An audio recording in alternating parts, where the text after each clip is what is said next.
Baik, terjemahan cerita ringkasan tersebut ke dalam bahasa Indonesia siap. Berikut adalah terjemahan cerita El Foriador de Rayos Yesu Creación Mejorada ke dalam bahasa Indonesia.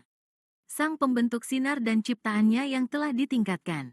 Di era yang belum terlalu jauh, di mana tantangan dari angkasa membutuhkan alat-alat baru, hiduplah sekelompok pembentuk teknologi yang berdedikasi untuk menguasai energi murni. Ambisi besar mereka adalah menyempurnakan senapan sinar, sebuah senjata yang akan menembakkan cahaya terkonsentrasi alih-alih proyektil padat. Pada awalnya, upaya mereka menjanjikan tetapi terbatas. Prototipe pertama besar, berat, dan cepat panas, seperti naga yang menyemburkan api tetapi cepat lelah. Jangkauannya pendek, dan meskipun sinarnya cepat, menghilangkan panas dan menghasilkan daya yang cukup dalam senjata yang bisa dibawa oleh seorang prajurit tampak seperti mimpi yang jauh. Tetapi para pembentuk tidak menyerah. Mereka bekerja tanpa lelah di bengkel mereka. Para peneliti menyelidiki rahasia material dan interaksi energi. Dua fisikawan, siang dan malam, menghitung cara memfokuskan dan mempertahankan sinar yang lebih kuat, cara memperkecil sumber energi, dan cara menghilangkan panas seolah-olah itu hanya embusan angin sepoi-sepoi.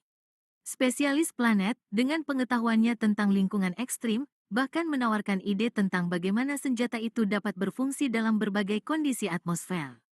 Dan kemudian, keberhasilan mulai berdatangan. Mereka menemukan cara baru untuk menghasilkan sinar yang lebih kuat tanpa memerlukan mesin raksasa. Rasanya seperti belajar memusatkan kemarahan badai menjadi kristal kecil.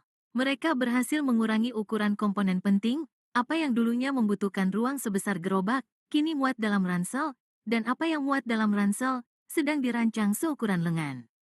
Mereka menyempurnakan sistem pendingin, menciptakan urat dingin di dalam senjata yang mencegahnya terlalu panas, memungkinkan sinar mengalir terus-menerus, seperti sungai cahaya yang tak habis-habisnya selama masih ada energi. Mereka membawa kreasi mereka yang telah ditingkatkan ke lapangan uji coba. Mereka membidik nyamuk logam, kecil dan gesit yang melesat di udara tanpa diundang. Drone, dan dengan desisan tak terlihat, menjatuhkan mereka dari langit satu persatu. Kemudian mereka mencoba melawan ancaman yang lebih cepat, anak panah cepat yang diluncurkan dari cakrawala, rudal, dan sinar itu mencegatnya sebelum mereka dapat mencapai target. Bagian terbaiknya, kata para petugas logistik tentara, adalah biayanya.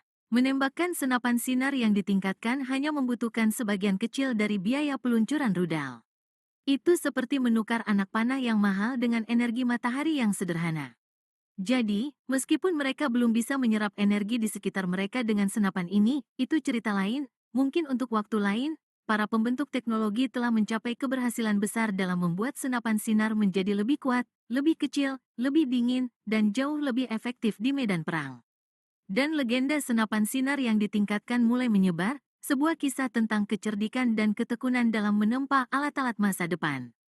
Tamat, laporan telah berubah menjadi cerita yang teramat.